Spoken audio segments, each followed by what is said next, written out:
mga tungkulan mo. Kami mo kasi kami yung tayo. Huwag na minsan sa punta ka mo sa amin. Mag-iisa na kayo sa taong bayan. It's time to unite para mapaalis natin ang isang baliw na Kristiyan. Huwag na kayo maniwala sa kanya.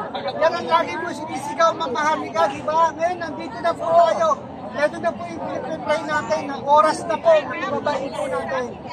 Dahil nakita na po natin ang taong bayan, gising na po sa katotohanan. Gising na. BBM! Ano pa ba dapat natin? Bagong waya ng Marlica! Ano ba yan? Napudo na naman ang taong bayan. Kaya kayo mga kapatid, sa buong bayan natin na mahal, Pilipinas, pumunta na kayo rito para isigaw natin ang totoo na katotohanan at totoong kabaguhan. Manawagan na kami, Marlica. Sana manawagan ka rin, Marlica, no?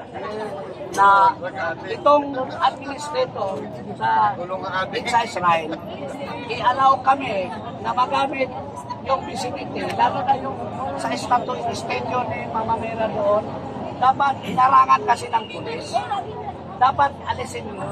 Bayaan nyo ang taong bayan na doon mag-ibon-ibon pa. Kasi para marinig nila, magkaroon na tayo ng formal sasalita dito.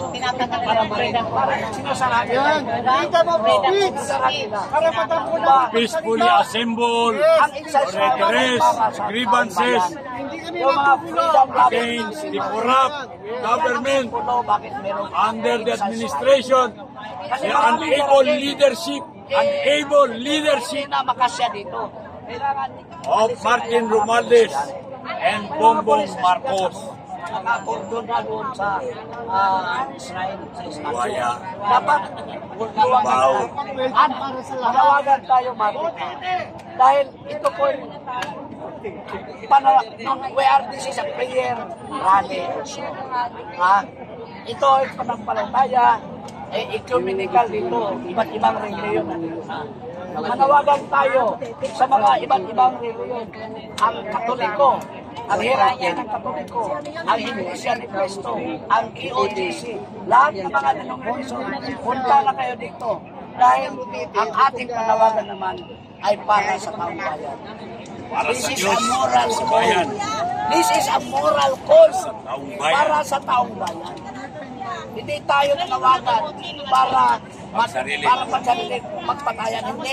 We are for a peaceful. For a common goal, We are for peace. for the interest Peace and of the development. Filipino people. We are a freedom-loving Filipinos. Kaya wala na kaming mapuntahan. Dahil nabili na lahat ng government instrumentalities, wala na kaming mag-asa sa binili na naman. So dito na lang kami sa inside para ang taong bayan dito na maghusga. Para Nakita na kayo. Sige, kayo sa Surigao, punta na kayo dito. Sana ba? dahil baliw. Kailan kayo pupunta dito? Nakita na tayo sa Surigao. Ayan. International na Sige, punta na kayo dito. Dito na mga tropa. panawagan ko din sa mga OFWs. Yung mga Ingay na kayo dyan. panawagan sa mga OFWs. Ingay na kayo dyan. Yung mga naiwan yung Isa na namin dito. dapat makinig. Kararating ko lang. Galing ako sa Davao. Para sa atin lahat ito.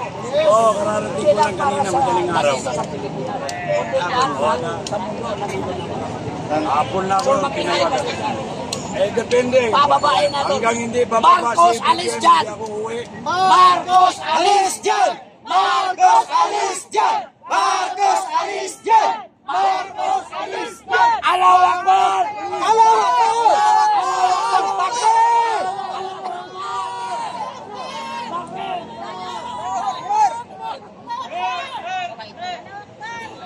Yan.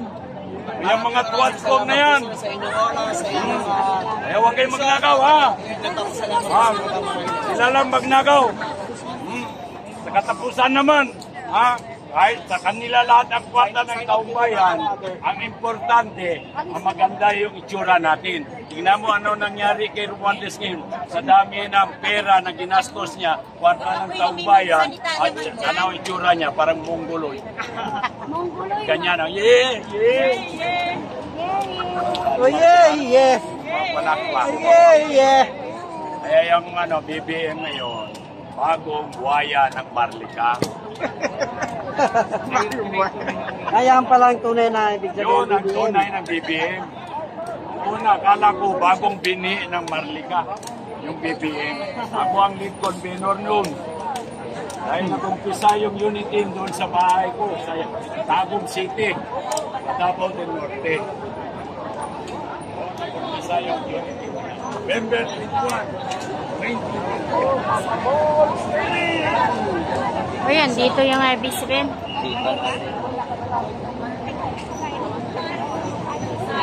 Marami lang. Tanong, ibabalita din naman kaya niya.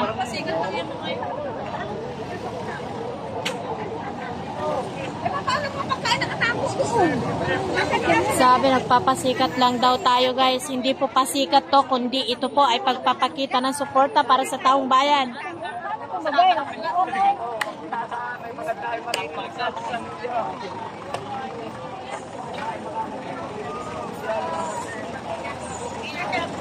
Hi sir. Sir Wilter nandito. Sumunod sa atin dito.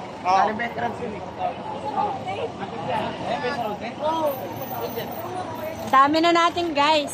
Sana mag times 5 times 6 pa to.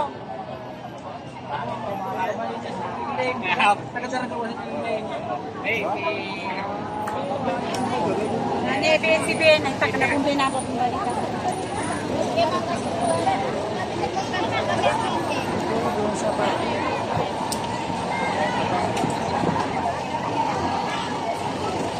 At marami pa po sa loob ng simbahan. Lahat po ng yan ay DDS supporters.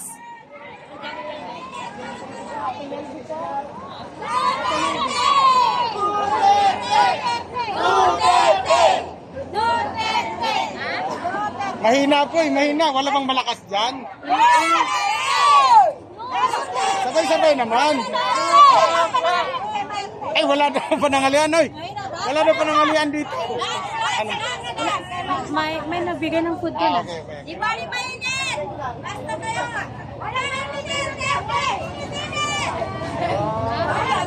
Wala pang bayad, di kaya maingat tayo.